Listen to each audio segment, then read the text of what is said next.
إن الحمد لله نحمده ونستعينه ونستغفره ونعوذ بالله من شرور أنفسنا وسيئات أعمالنا من يهده الله فلا مضل له ومن يضلل فلا هادي له أشهد أن لا إله إلا الله وحده لا شريك له وأشهد أن محمدا عبده ورسوله اللهم صل وسلم وبارك على نبينا محمد وعلى آله وأصحابه أجمعين.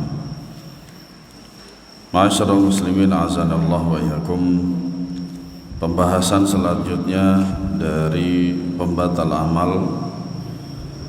Kemarin kita sudah membahas tentang kufur, syirik, murtad dan nifaq. Kemudian yang kedua adalah ar-riya.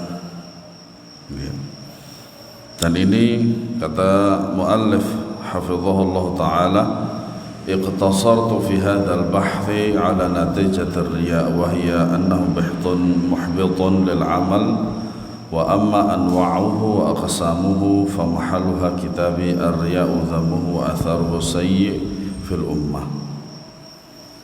Ya, ini kata beliau, saya ringkas pembahasan ini hanya seputar bahas riya saja, bahwa riya membatalkan amal. Adapun pembagian dan macam-macamnya, maka tempatnya ialah buku saya berjudul Ar-Riya Dhammuhu wa Atharuhu Sayyi fil Ummah. Riya ya, dan keburukannya dan celaan terhadap riya itu dan athar atau pengaruh buruk terhadap umat. Laqad warada dhammu ar-riya'i fil kitabi wa sunnati min dhalika qawluhu ta'ala fawailul lil musallina alladhina hum 'an salatihim sahun alladhina hum yura'una wa yamna'una al-ma'un.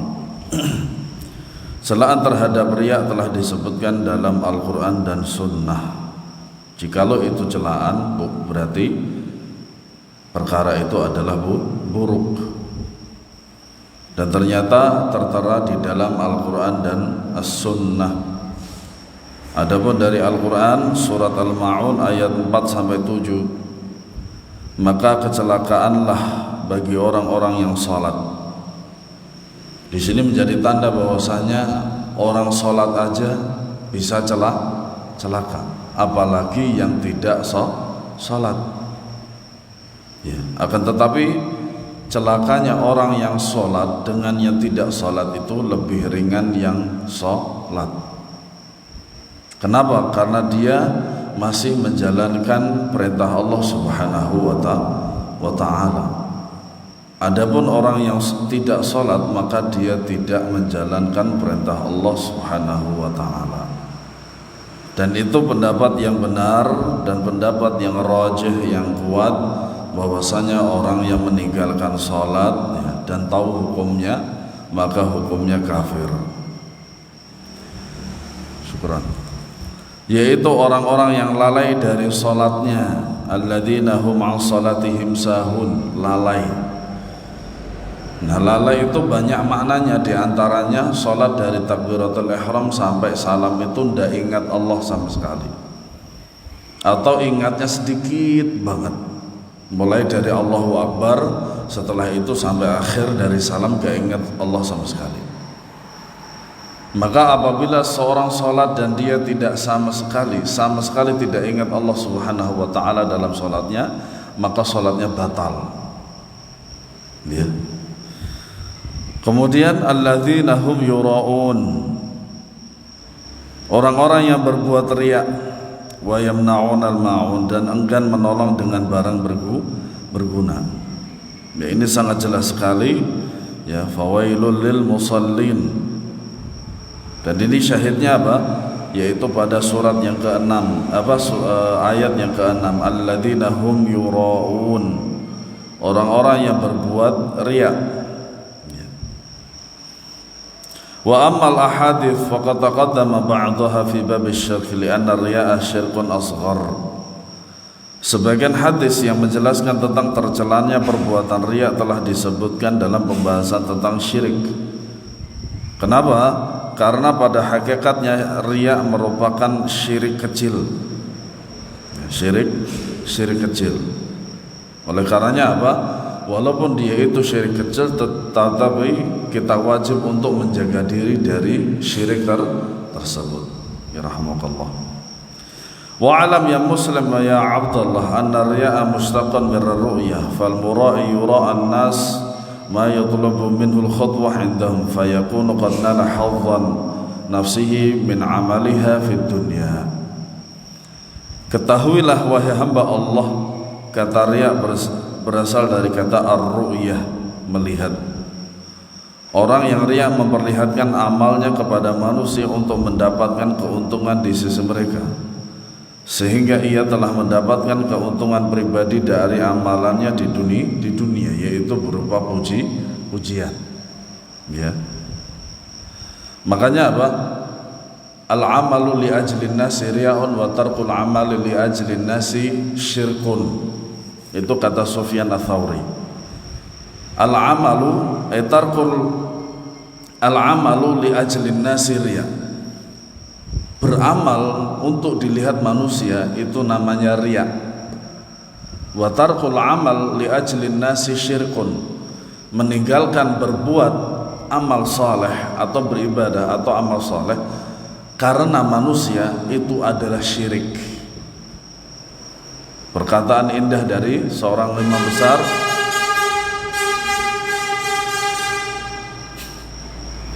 ya, dari seorang ulama besar, Al-Imam Sufyan Ats-Tsauri rahimahullahu ta'ala. Ya, jadi harus ikhlas karena Allah Subhanahu wa ta'ala. Meninggalkan amal karena manusia atau beramal karena manusia itu sama-sama salah. Apa? Harus ikhlas kepada Allah Subhanahu wa ta'ala. Warriya'u anwa'un kathiratun wa dhurubun syatta wa syawaibuhu wa khimah wa huwa muhdithun lil amali fi dzalika nassul kitabi wa sunnah. Riya banyak macamnya, bentuknya berbeda-beda dan pengaruhnya sangat buruk. Ya. Riya dapat membatalkan pahala amal sebagaimana ditunjukkan oleh Al-Qur'an dan Sunnah. Allah Ta'ala berfirman, kalladzi yunfiqu malahu ria'an nasi wa la yu'minu billahi wal yawmil akhir famathaluhu kamathali safwanin 'alaihi turabun fa asabahu wabilun fatarakahu salda la yaqdiruna 'ala syai'in mimma kasabu wallahu la yahdil qaumal kafirin. Surat Al-Baqarah ayat 264. Seperti orang yang menafkahkan hartanya karena riya kepada manusia dan dia tidak beriman kepada Allah dan hari kemudian. Kenapa demikian disebutkan seperti ini? Karena orang yang riya dalam beramal itu pada dasarnya dia itu beramal bukan karena Allah. Kenapa disebutkan pada hari kemudian? Karena apa? Karena dia itu tidak mendapatkan pahala sama sekali dari apa yang dia amalkan. Dia. Maka perumpamaan orang itu seperti batu licin yang di atasnya ada tanah. Ya, makanya kata Safwan, ya, itu maknanya batu licin. Di atas tanah ada tanah. Kemudian batu itu ditimpa hujan lebat. Ya, maka tanah itu apa? Hilang, bersih, tidak tersisa apapun. Lalu menjadilah ia bersih dan tidak bertanah. Nah, itu perumpamaan bagi orang yang beramal tanpa ikhlas ditujukan kepada Allah Subhanahu wa ta'ala. Mereka tidak menguasai sesuatu pun dari apa yang mereka usahakan. Artinya tidak bermanfaat ketika mereka mengusahakan amal itu, tetapi amal itu ternyata tidak ada faedahnya buat dia, tidak ada pahalanya buat dia. Dan Allah tidak memberi petunjuk kepada orang-orang kafir, kecuali orang kafir tersebut mencari hidayah dari Allah Subhanahu wa ta'ala. Qala Nabi sallallahu alaihi wasallam, inna akhwafa ma akhafu alaikum asy-syirkul asghar ar-riya'u yaqulu Allahu yawmal qiyamati idza juziya an-nasu bi a'malihim idhabu ila alladhina kuntum tura'una fid dunya fanzuru hal tajiduna 'indahum jazaa. Sesungguhnya yang paling aku takutkan pada kalian adalah syirik kecil. Rasulullah SAW Ya, pada pembahasan yang kemarin malam kita sebutkan bahwasanya Nabi SAW kalau berbuat kesyirikan maka seluruh amalnya dihapus, hilang. Itu kalau Nabi, apalagi manusia biasa seperti kita. Nah, di sini pada hadis ini Nabi SAW menjelaskan bahwasanya ada satu hal kecil yang beliau itu sangat takuti. Ya. Yaitu apa? Syirik kecil. Padahal ini kecil. Walaupun kecil tapi pengaruhnya besar. Bahkan Nabi SAW pun takut terhadap amalan ini. Kenapa? Betapa buruknya pengaruh daripada amalan ini. Sehingga beliau SAW itu betul-betul berlindung daripada perkara yang kecil ini.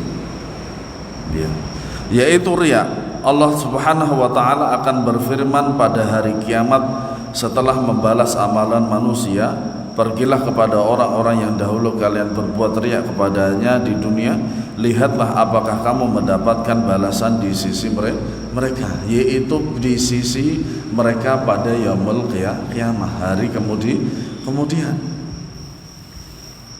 Bisa jadi orang yang berbuat riya di dunia dia akan mendapatkan itu di dunia juga.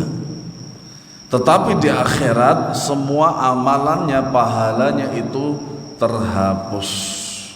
Tidak ada manfaatnya. Bahkan dia nanti di akhirat itu ditantang oleh Allah Subhanahu wa ta'ala untuk kepada orang-orang yang berbuat riya itu untuk meminta pahala kepada orang yang dia berbuat riya dengan amalan tersebut. Dan ternyata Allah Subhanahu wa ta'ala melalui sabda Nabi-Nya SAW, mereka tidak mendapatkan apapun. Waliyadzubillah.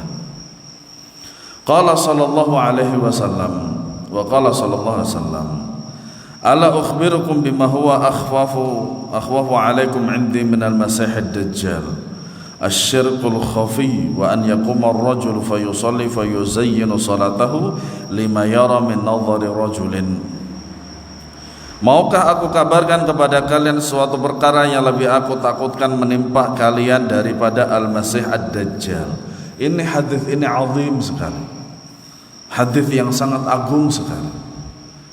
Kalau tadi Nabi SAW itu merasa takut, takut. Kalau ini fitnahnya itu lebih besar daripada fitnah Dajjal. Dajjal itu sebagaimana yang telah disebutkan dalam sebuah hadis bahwasanya dia itu membawa setiap keajaiban-keajaiban yang tidak ada pada waktu itu. Ada sumur yang kering dia hidupkan, keluarlah airnya. Bahkan disebutkan ada orang mati dihidupkan juga, sampai seperti itu. Nah, itu namanya fitnah Dajjal. Fitnah Dajjal. Nah, ternyata fitnah yang terbesar itu pada yaumul qiyamah itu ternyata ada yang lebih besar lagi dan lebih menakutkan, kata Nabi SAW. Kata beliau apa?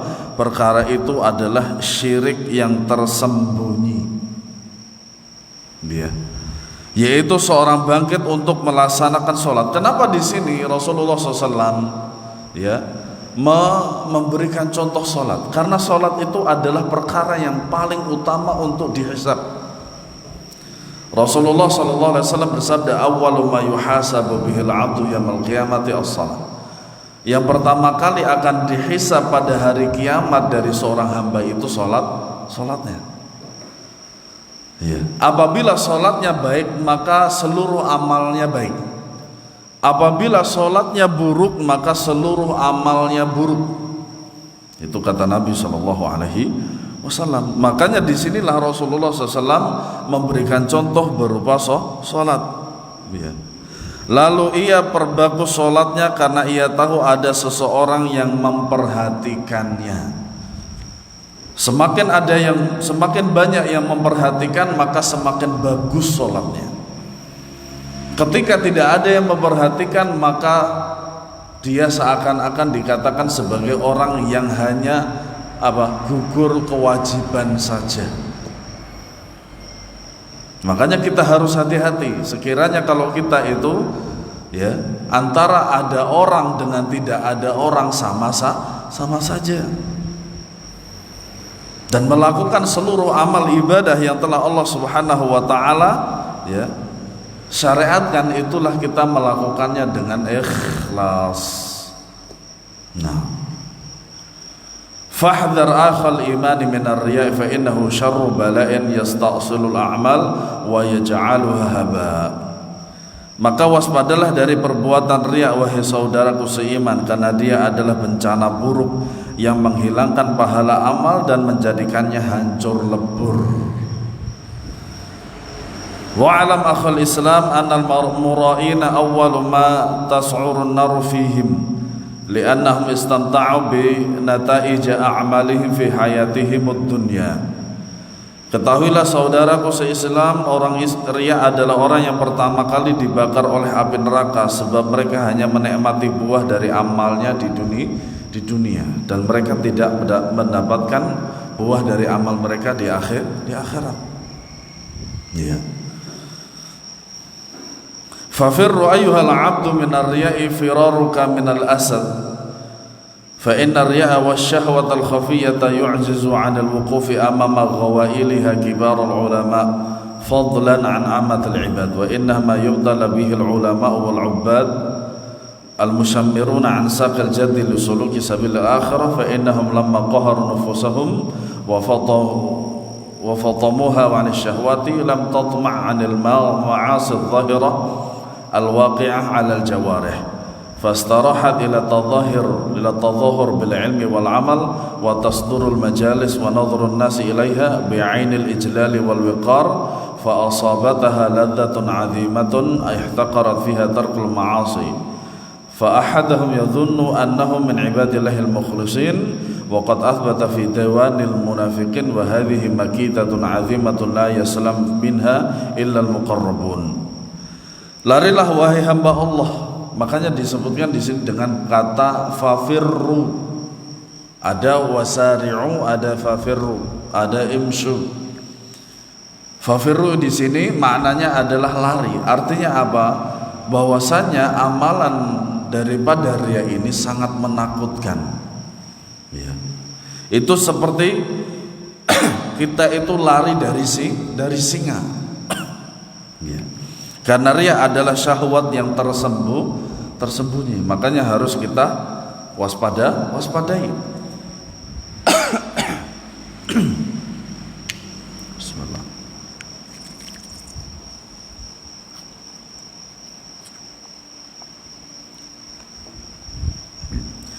Para ulama besar saja merasa tidak sanggup menghadapi bahayanya, lebih-lebih orang awam. Ya. Makanya kata Sufyan Ats-Tsauri rahimahullah, di antara yang paling berat untuk beliau obati itu adalah masalah niat. Itu beliau yang ratusan tahun hidup sebelum kita. Apatah lagi kita yang tidak dijamin sama sekali. Riya menguji keikhlasan para ulama dan ahli ibadah yang bersungguh-sungguh dalam meniti jalan akhirat. Karena ketika mereka dapat menundukkan jiwa dan menahannya dari syahwat, jiwa itu tidak lagi cenderung kepada maksiat lahiriah yang dilakukan oleh anggota tubuh. Bisa jadi amalan-amalan maksiat yang dilakukan oleh anggota badan itu selamat, tapi bukan berarti dia selamat dari maksiat hati, diantaranya riya. Kondisi seperti itu membuat jiwa merasa tenang dengan menampilkan keilmuan, amalan, tampil di majelis ilmu dan mendapat penghormatan dari manusia. Ya. Ketika itulah jiwa merasakan kenikmatan besar dan menganggap bahwa meninggalkan maksiat adalah hal yang mudah. Padahal berat. Makanya di antara kesabaran itu adalah sabar dalam meninggalkan kemaksiatan. Memang butuh waktu dalam meninggalkan maksiat itu. Ya. Akibatnya ia menyangka dirinya termasuk hamba-hamba Allah yang ikhlas. padahal ia telah dicatat dalam golongan orang-orang munafik. Wal'iyadzu billah. Yang seperti inilah yang tidak kita sadari, inilah yang harus kita waspadai. Dan itu sangat berbahaya sekali. Begitulah betapa dahsyatnya tipu daya syaitan, dan hanya muqarrabun, orang-orang yang dekat kepada Allah, yang dapat selamat darinya. Makanya senantiasa kita bertaqarrub kepada Allah Subhanahu wa ta'ala. Selalu ingat dekat kepada Allah Subhanahu wa ta'ala. Sering-sering berzikir, istighfar terutama. Makanya di antara salah satu supaya kita itu mudah untuk bisa berzikir itu, dimulai dengan berzikir istighfar itu, sehingga Allah Subhanahu wa ta'ala ya mengampuni dosa kita, dan dosa kita semakin sedikit atau bahkan habis. Dan dengan demikian kita itu mudah dalam menjalankan ketaatan kepada Allah. Makanya setelah selesai kita sholat itu kan istighfar. Iya, istighfar. Nah, gunanya apa? Adalah untuk supaya apa-apa yang telah kita lakukan dalam sholat berupa kesalahan itu diampuni oleh Allah Subhanahu wa ta'ala. Bahkan setelah sholat saja kita masih memerlukan istighfar, apalagi bukan dalam keadaan sholat. Maka harus sering-sering kita itu istighfar. Wa qad qila wa khalifin nafsa wasyaitana wa'asimhima wa in huma mahdaka an-nasah fatahum. Ya. Dalam syair dikatakan, selisihilah hawa nafsu dan syaitan, durhakailah keduanya dari, yaitu hawa nafsu dan syaitan ini selalu mengajak manusia kepada kemaksiatan kepada Allah. Maka selisihilah keduanya dengan taat kepada Allah Subhanahu wa ta'ala. Ya.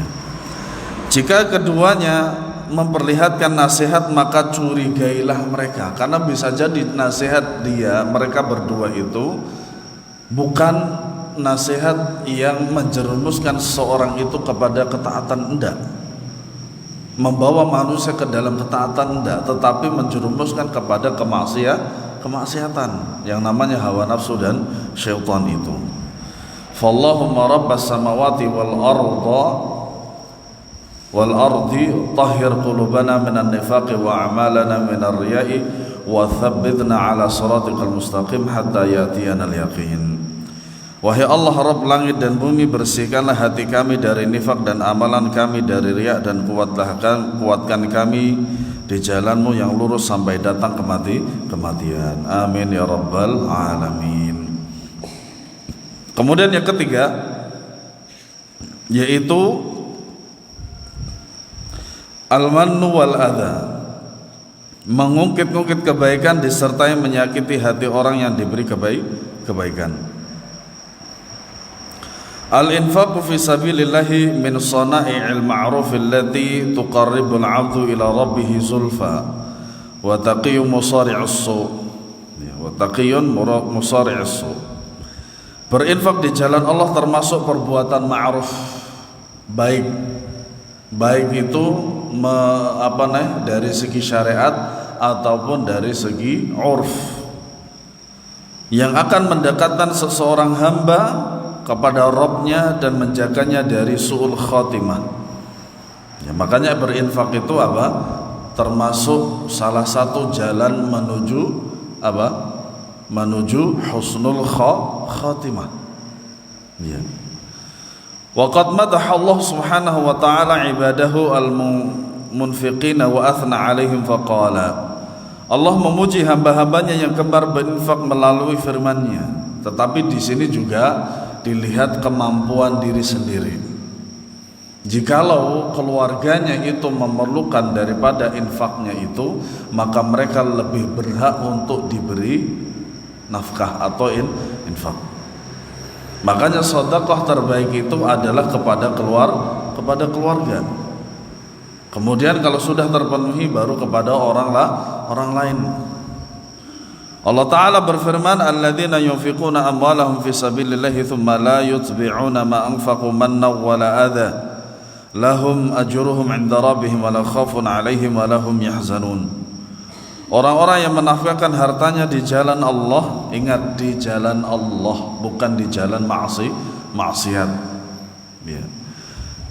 Kemudian mereka tidak mengiringi apa yang dinafkahkan itu dengan menyebut-nyebut pemberiannya itu. Nah, disinilah juga ya, di dalamnya terdapat riya.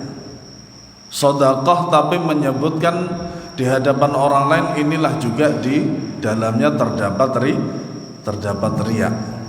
Ya. Dan dengan tidak menyakiti perasaan si penerima. Misalkan begini, saya tahu antum itu miskin, makanya saya beri. Nah, ini haram hukumnya. Tidak mendapatkan pahala sama sekali. Mereka memperoleh pahala di sisi Rabb mereka, tidak ada kekhawatiran terhadap mereka, dan tidak pula mereka bersedih hati jikalau mereka melakukannya betul-betul ikhlas karena Allah Subhanahu wa taala. Wa bihadzal bayanil qur'ani min ladunni 'allamil ghuyub tubayyinu anna thawabal infaq innama huwa lil mukhlis alladhi la yatma'u 'amalahu mannan wala adha.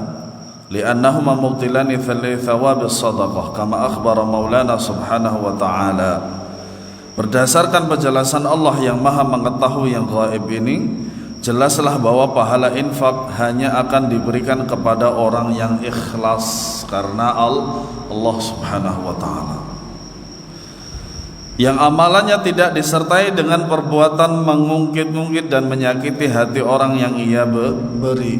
Nah, sekarang itu di antaranya adalah apa? Memberi infak kemudian difoto. Nah, saya tidak penjelasan saya ini tidak berhubungan dengan apabila antum membuka donasi kemudian harus difoto, enggak. Kenapa demikian? Karena dibutuhkannya laporan. Jadi ketika antum menyebarkan daripada bantuan-bantuan itu kemudian antum foto, itu tidak masuk di situ.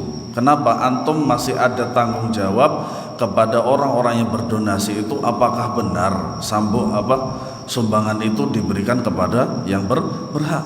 Ini tidak masuk di sini.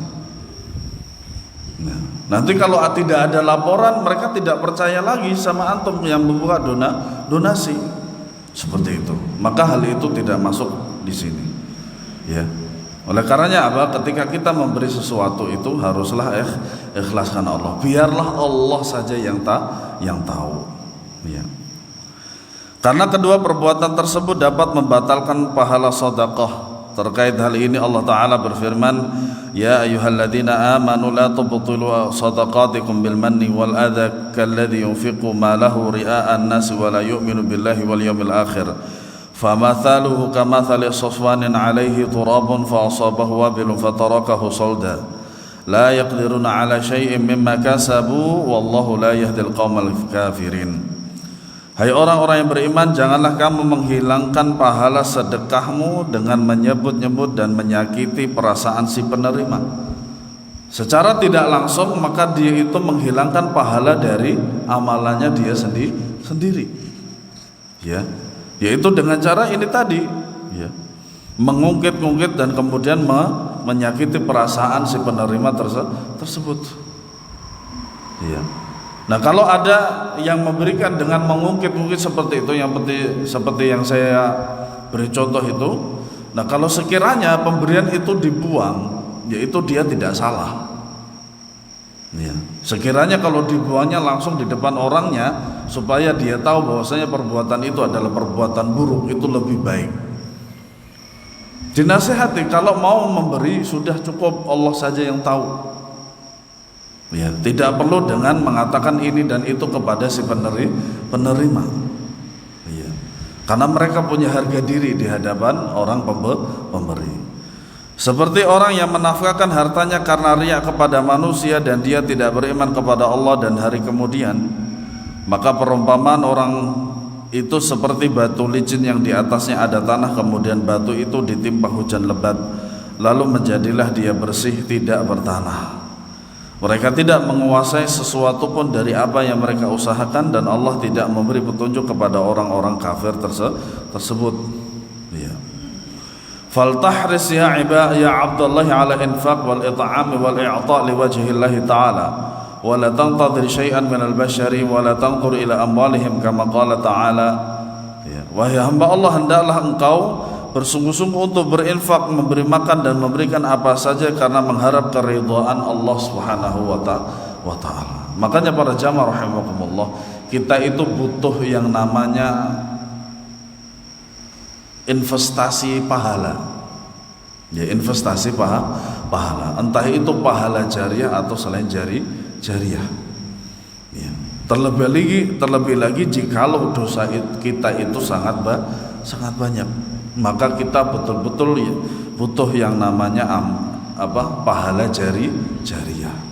Jangan sampai kita meninggalkan dunia ini, kita meninggalkan dosa jariah. Wal'iyadu billah. Jangan pernah mengharapkan balasan dari manusia, dan jangan engkau melihat kepada harta mereka sebagaimana firman Allah, wa yut'imut ta'ama 'ala hubbihi miskina wa yatima wa asira. Innama nut'imukum liwajhillahi la nuridu minkum jazaa'an wala syukura. Dan mereka memberikan makanan yang disukainya kepada orang miskin, anak yatim, dan orang yang ditawan. Sesungguhnya kami memberi makan kepadamu hanyalah untuk mengharapkan keridhaan Allah. Nah, inilah tujuan utama bersedekah. Kami tidak menghendaki balasan darimu dan tidak pula ucapan terima kasih. Ya. Surat Al-Insan ayat 8 sampai 9. Wa alam annaka idza anfaqta ibtigha'a jazaa'a minal munfiq 'alaihi biwajhin minal wujuh fa innaka lam tarid wajha Allah li'annahu idza akhlafa dhannaka fihi kana minkal mannu wal adha wa kadzalika an idza anfaqa mudarran dafa'a gharaman imma limanatin lil munfiq 'alaihi aw liqarinatin ukhra min i'tina'i mu'tanin aw ghairihi. Ketahuilah, jika Anda berinfak karena mengharap balasan dari orang yang Anda beri, apapun bentuknya. Makanya ketika kita memberikan sesuatu kepada orang, maka kita tidak perlu meminta balasan berupa apapun, bahkan doa. Ya. Misalkan kita berikan sesuatu yang berharga kepada seorang, kemudian kita minta doanya ya. Nah, itu termasuk di dalamnya di sini. Ya. Meminta balasan, ya. Berarti Anda tidak mengharapkan keridhaan Allah, maka cukup keridhaan Allah Subhanahu wa ta'ala yang kita harapkan. Apapun yang keluar dari manusia berupa balasan itu tidak sama sekali kita inginkan. Cukup dari Allah Subhanahu wa ta'ala. Sebab jika ternyata harapanmu terhadap orang tersebut tidak tercapai, mungkin Anda akan mengungkit-ungkit pemberian tersebut dan menyakiti hatinya. Ini sangat berbahaya sekali. Demikian pula apabila engkau berinfak kepada orang yang dililit hutang dengan niat untuk mengungkit kebaikanmu kepadanya, atau karena ingin mendapat perhatian orang lain dan sebagainya. Wa inna ma yutaqabbalullahu minal mukhlisin alladhina kana 'ata'uhum lillah wa qasduhum mardatillah wa lam yuhibbu an yuhmadu bima sana'u aw yudhkaru bima qadamu li'annahum ayqanu anna al-manna wal adha yahdimu sani'ata wa yubtilu thawabas sadaqah. Sungguh Allah hanya akan menerima amalan orang ikhlas itu. Ya. Orang yang ketika memberi tujuannya hanya mengharapkan ridha Allah Subhanahu wa ta'ala, dan mereka tidak suka dipuji atau disebut-sebut karena apa yang telah mereka berikan. Makanya sering sekali ketika saya menjadi wasilah, ya, wasilah sedekah orang-orang Saudi itu, kebanyakan mereka itu tidak mencantumkan nama, tetapi fa'il khair. Fa'il khair itu kalau kita bahasakan ya pensedekah begitu, atau hamba Allah. Sebab mereka yakin bahwa mengungkit-ungkit kebaikan dan menyakiti orang yang diberi akan menghancurkan amalan tersebut dan membatalkan pahala sedekahnya. Qala Nabi sallallahu alaihi wasallam, "Thalathatun la yaqbalullahu minhum sarfan wala 'adlan. 'aqqun wa mannanun wa mukadzibun bil qadar. 3 golongan yang Allah tidak menerima amal ibadahnya, baik yang wajib maupun yang sunnah. Nah, ini ancaman, hadis ancaman. Ya, semoga kita dijauhkan darinya oleh Allah Subhanahu wa taala. Yang pertama adalah anak yang durhaka kepada orang tuanya. Nah, akhir-akhir ini sangat banyak sekali cerita-cerita di media sosial hal tersebut. Wal'iyadzubillah. Ya, banyak sekali anak itu durhaka kepada orang tua, dan itu yang sering kita dapati di dunia ini. Tapi bukan berarti orang tua tidak durhaka terhadap anak. Apa itu? Pernah suatu saat seorang bapak, dia itu menghadap Umar ibn al-Khattab radhiyallahu anhu, dan kemudian dia mengatakan kepada Umar bahwasanya anaknya telah durhaka kepada dia, telah melakukan ini dan itu kepada saya sebagai bapaknya. Nah, kemudian Umar bin Al-Khattab mendatangkan anak tersebut. Kemudian tabayunlah Umar bin Al-Khattab, apa benar kamu telah berbuat ini dan itu kepada bapakmu? Dan kemudian dia menjawab, iya wahai Amirul Mukminin.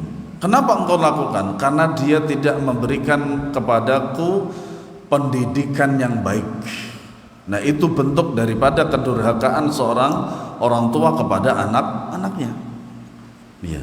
Makanya investasi aset daripada orang tua itu adalah anak. Itu aset luar biasa. Ya. Maka arahkanlah mereka itu kepada Al-Quran dan sunnah. Ya. Yang kedua adalah orang yang mengungkit-ungkit pemberiannya, dan yang ketiga adalah orang yang mendustakan takdir. Makanya betul kata Ibnu Umar radhiyallahu anhu bahwasanya orang yang berinfak sebesar gunung Uhud tidak akan diterima kecuali kalau dia sudah beriman terhadap takdir. An Abi Hurairah radhiyallahu anhu qala thalathatun la yukallimuhumullahu yaumil qiyamati wa la yanzuru ilaihim wa la yuzakkihim wa lahum adzabun alim. Abu Hurairah radhiyallahu anhu bahwasanya Nabi SAW bersabda, "Thalathatun la yukallimuhumullahu yaumil qiyamati wa la yanzuru ilaihim wa la yuzakkihim wa lahum adzabun alim." Qala faqara'aha Rasulullah SAW thalatha mirarin. Qala Abu Dzarrin, "Khabu wa khasiru man hum ya Rasulullah?" Qala al-musbil al-mannan al-munfiq sil'atahu bil halifil kadhibi. 3 golongan yang tidak akan Allah ajak bicara pada hari kiamat. 1. Pertama, tidak pula Allah memperhatikan kepada mereka. 2. Dan juga tidak mensucikan mereka. 3 ya.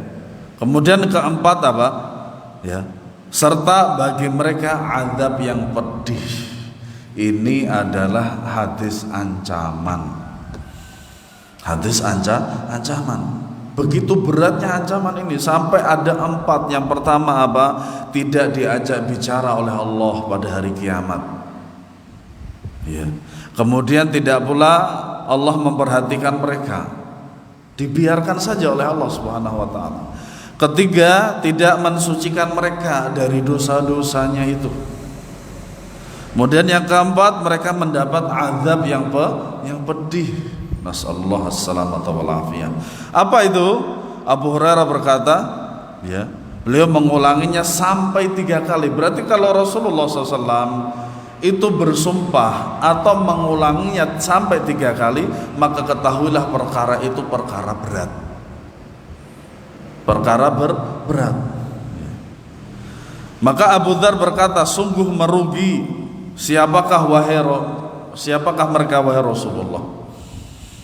Beliau menjawab, al-musbil, orang yang memakai kain di bawah mata kaki. Ya, al-musbil. Alhamdulillah, ya alhamdulillah kita semuanya tidak musbil, tidak isbal, semuanya di atas mata kaki. Makanya para ulama menjelaskan bahwasanya masalah isbal ini ada 3 keadaan. Pertama, di bawah mata kaki itu hukumnya haram. Nah, inilah yang disebut dengan isbal. Yang kedua, pertengahan Jadi mata kaki itu bulat itu, kemudian di tengah itu akhir daripada kain kita itu hukumnya makruh. Hukumnya makruh dan sebaiknya ditinggalkan. Kemudian yang ketiga adalah di atas mata kaki pas atau di atas mata kaki. Itu ketiga keadaan. Yang baik mana? Sebagaimana disabdakan oleh Nabi SAW, yaitu keadaan yang keempat, ila nisfis saq, sampai setengah betis. Yaitu sunnah Nabi SAW. Ya. Kemudian orang yang mengungkit-ungkit kebaikannya dan orang yang menjual barang dagangannya dengan sumpah palsu. Sumpah palsu seperti apa? Ini barang sebenarnya kok KW. Nah, KW-nya 10 misalkan. Kemudian di barang dikatakan ini adalah KW 1 misalkan. Nah, ini hukumnya haram dilakukan. Ya. Atau persaksian palsu yang lain. Ya. Nah, kita itu sering terjadi kalau kita beli jeruk. Pak, ini manis apa enggak, Pak? Oh, manis. Ternyata ketika dibeli semuanya sepet. Ya, seperti itu. Kadang kita selalu salah dalam membeli seperti itu. Ya. Qadarallahnya kok ya pas yang dicoba oleh pembelinya penjualnya itu kok ya manis. Qadarallah untuk dicoba oleh pembelinya baru yang yang sepet seperti itu ya. Nah,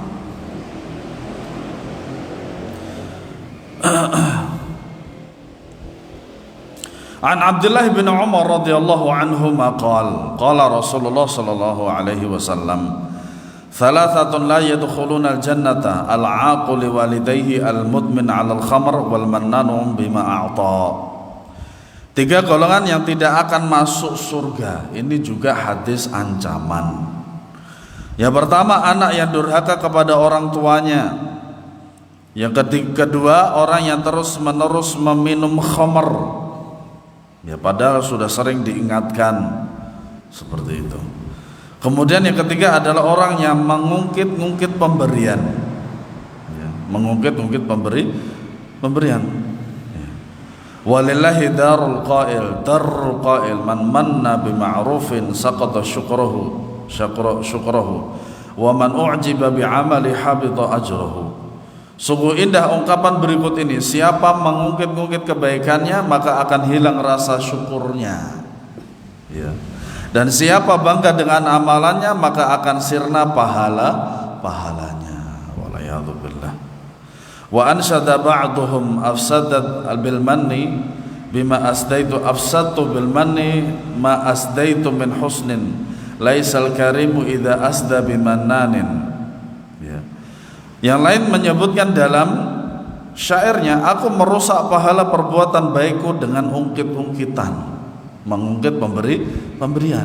Makanya pahalanya hancur, rusak, hilang. Padahal orang yang mulia bukanlah orang yang suka mengungkit kebaikan. Ya.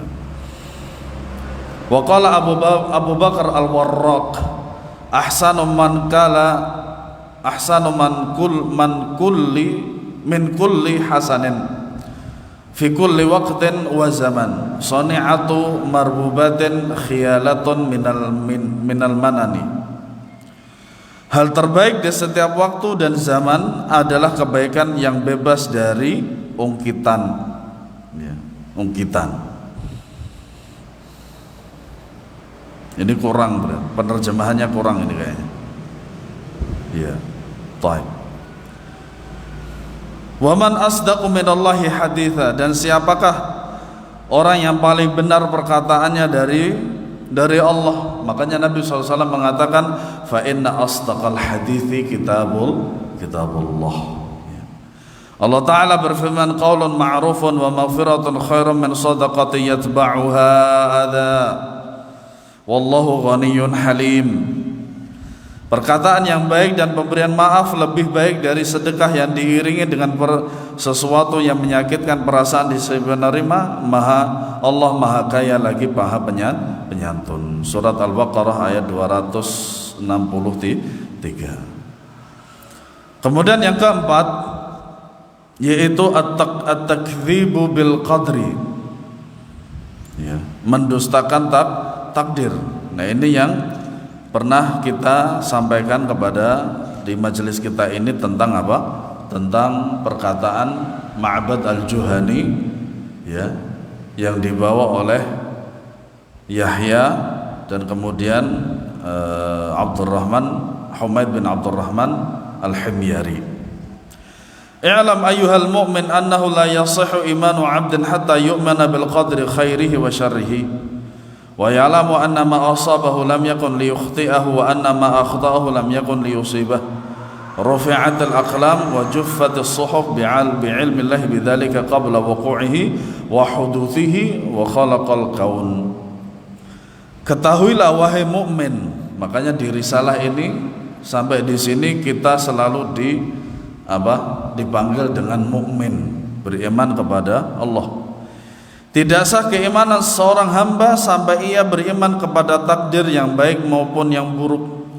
Makanya qadariyah itu terbagi menjadi dua, qadariyah yang asli dan kemudian qadariyah yang setelahnya.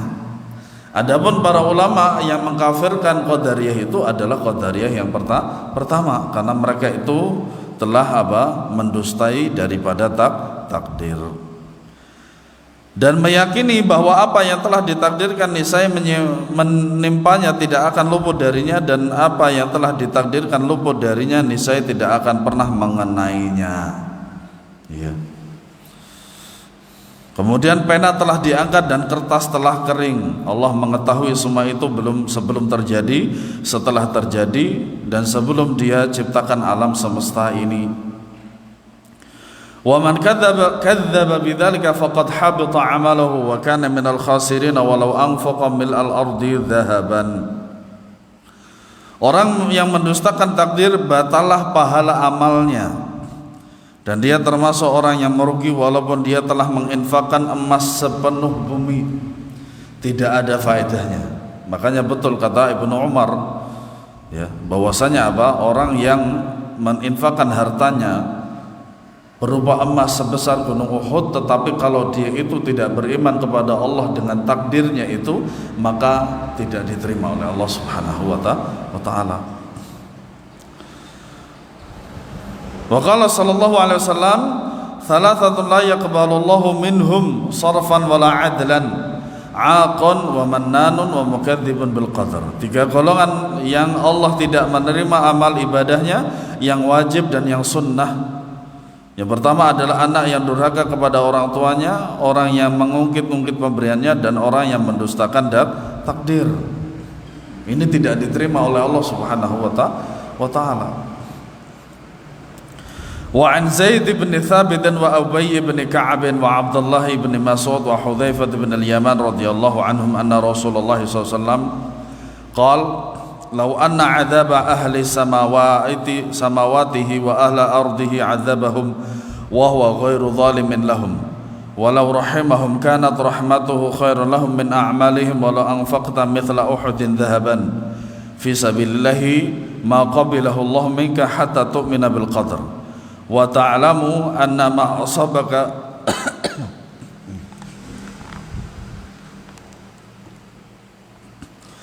wa ta'lamu anna ma asabaka lam yakun liyukhti'aka wa anna ma akhta'aka lam yakun liyusibak walau mutta ala ghairi hadza la dakhaltan nar. Seandainya Allah mengazab penduduk langit dan bumi, niscaya hal itu bukanlah karena kezalimannya, tetapi karena kezaliman manusia itu sendiri. Dhaharul fasadu fil barri wal bahr bima kasabat aydin nas. Ya. Kerusakan yang berada di muka bumi ini dikarenakan adalah manusia. Seandainya Allah merahmati mereka, niscaya hal itu karena rahmatnya lebih baik bagi mereka daripada amalan yang mereka lakukan. Makanya kita bisa bermajelis seperti ini adalah di antara rahmat Allah Subhanahu wa ta'ala. Dan seandainya engkau menginfakkan emas sebesar gunung Uhud di jalan Allah, Allah tidak akan menerima sampai engkau beriman kepada takdir. Ya. Ini adalah perkataan ya yang sampai dan juga diriwayatkan oleh Abdullah ya, dari Zaid bin Thabit, Ubay bin Ka'ab, Abdullah bin Mas'ud, Hudzaifah ibnul Yaman. Jadi perkataan Abdullah bin Umar itu adalah riwayat secara makna dari Nabi Shallallahu Alaihi Wasallam. Ya. Dan meyakini bahwa sesuatu yang menimpamu tidak akan luput darimu dan sesuatu yang luput darimu tidak akan mengenaimu. Jika engkau mati tanpa meyakini itu, engkau pasti masuk neraka. Hadis sahih riwayat Abu Dawud, Ibnu Majah, Ahmad, Tabrani dalam Mu'jamul Kabir, kemudian Ibnu Hibban dan Ibnu Abi Asim, dan dari jalan Ibnu Dailami ya, dan sanadnya sahih ya.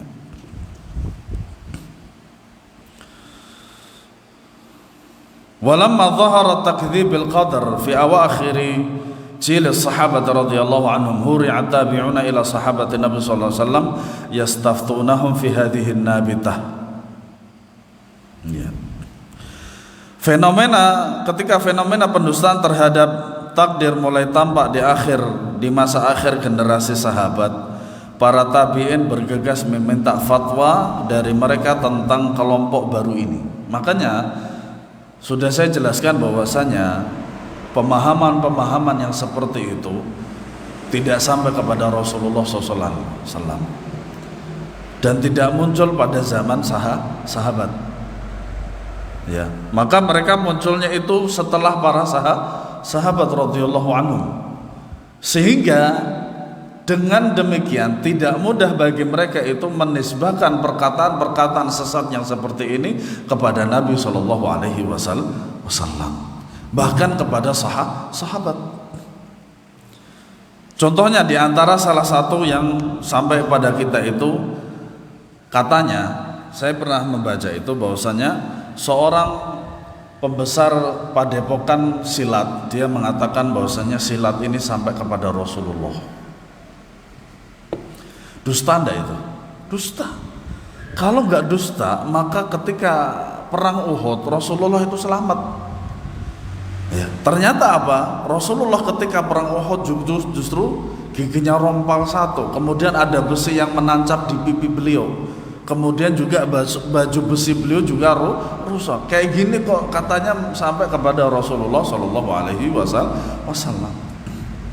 Ya.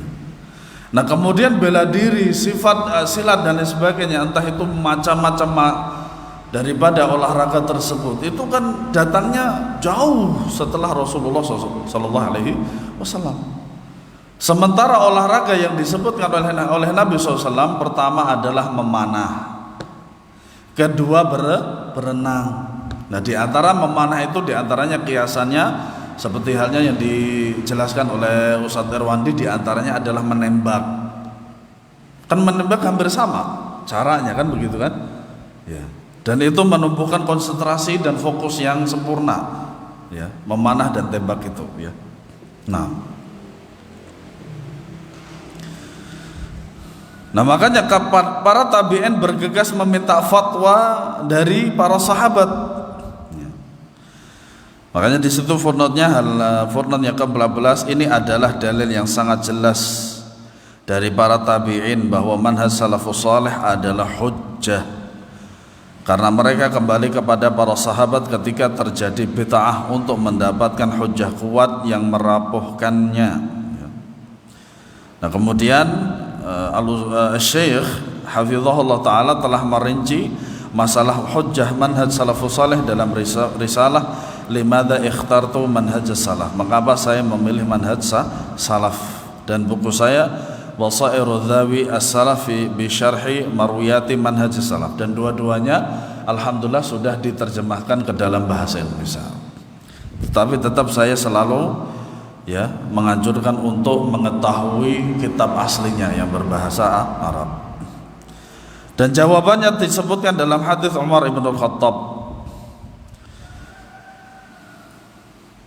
An Yahya bin Ma'mar rahimahullah ta'ala, kana awal man qala fil qadri bil Basrah Ma'bad al-Juhani, fantalaqtu wa ana wa Humaid ibn Abdurrahman al-Himyari hajjina aw mu'tamirina, faqulna law laqina ahadan min ashabi Rasulillah sallallahu alaihi wasallam fasa'alnahu amma yaqulu haula fil qadr, fawafaq lana Abdullah ibn Umar ibn al-Khattab dakhilan al-masjid, faqtanaftuhu wa ana wa sahibi ahaduna an yamini wal akhar an shimalihi, fadhanantu anna sahibi sayakillul kalam ilayya, faqultu ya Aba Abdurrahman innahu dhahara qablana nasun yaqra'una al-Qur'an wa yataqaffiruna fil al-ilm wa dhakara min sya'nihim wa dhukira fi sya'nihim wa annahum yaz'umuna annahu la qadra wa anna al-amra anfun. Dari Yahya bin Ya'mar rahimahullah, ia berkata, orang yang pertama menggugat takdir adalah Ma'bad al-Juhani di negeri Basrah. Ya, aku berserta Humaid bin Abdurrahman al-Himyari pergi untuk berhaji atau umrah. Kami bertekad seandainya kami bertemu dengan seorang sahabat Nabi, kami akan tanyakan pendapat mereka tentang takdir. Ya. Kami pun bertemu dengan Abdullah bin Umar sedang memasuki masjid, lalu kami mengapit beliau, yaitu berada di kanan dan kiri beliau. Ya. Dan itulah demikian seharusnya adab terhadap para ulama. Aku dan temanku berada di sebelah kanan dan kirinya. Aku berpikir temanku memintaku untuk menanyakan hal tersebut, maka aku katakan kepadanya, wahai Abu Abdurrahman, sesungguhnya telah muncul di negeri kami orang-orang yang membaca Al-Quran, mencari ilmu yang aneh, dan mereka berbicara semaunya. Kemudian Yahya bin Ya'mar pun menyebutkan ihwal kelompok yang dimaksudkan itu. Mereka menganggap bahwa takdir itu tidak ada dan semuanya perkara itu adalah unuf. Ya. Unuf itu maksudnya adalah segala sesuatu itu lahir kemudian dan tidak didahului oleh takdir. Bahkan Allah baru mengetahuinya setelah ia terjadi. Ini seperti teori Darwin. Ya, alam semesta ini ada karena kebetulan. Kemudian qal idza laqaita ulaika fa akhbirhum anni bari'un minhum wa annahum bura'u minni, walladhi yahlifu billahi Abdullah bin Umar law anna ahadun mithla ahadin Uhudin dhahaban fa anfaqahu ma qabila Allah minhu hatta yu'mina bil qadar. Abdullah bin Umar radhiyallahu anhu lalu menjawab, apabila engkau bertemu dengan mereka, sampaikan bahwa aku berlepas diri dari mereka. Kenapa beliau mengatakan demikian? Karena beliau adalah di antara pembesar sahabat. Ya, pembesar sahabat, dan fatwanya didengarkan dan dilaksanakan. Makanya beruntung sekali Yahya bin Ya'mar dan Humaid bin Abdullah al-Himyari bertemu dengan sahabat tersebut, sehingga ketika itu beliau dimintai pendapat dan beliau memberikan pendapat hal tersebut, yang artinya sekali lagi bahwasanya perkataan yang semacam ini yang dikatakan oleh Ma'bad al-Juhani itu tidak sampai kepada Rasulullah, dan perkataan itu adalah perkataan bid'ah. Ya. Dan mereka berlepas diri dariku demi Rabb yang Ibnu Umar bersumpah dengannya, kalaulah salah seorang dari mereka menifakkan emas sebesar gunung Uhud, niscaya Allah tidak akan menerimanya sampai mereka beriman kepada takdir. Thumma qala haddatsani Abi Umar bin Al-Khattab wa saqa hadits Jibril at-tawil fil Islam wal iman wal ihsan wa asyratus sa'ah. Kemudian Abdullah bin Umar berkata, ayahku yaitu Umar bin Al-Khattab radhiyallahu anhu meriwayatkan kepadaku, beliau pun lalu menyebutkan hadis Jibril yang panjang tentang rukun Islam, rukun iman dan tanda-tanda hari kiamat. Wallahu a'lam bissawab. Semoga Allah Subhanahu wa taala menetapkan kita dalam takdir-takdir yang baik dan mengimani takdir-takdir yang baik dan buruk. Wallahu a'lam. Subhanakallahumma wa bihamdika asyhadu an la ilaha illa anta astaghfiruka wa atubu ilaik. Assalamualaikum warahmatullahi wabarakatuh.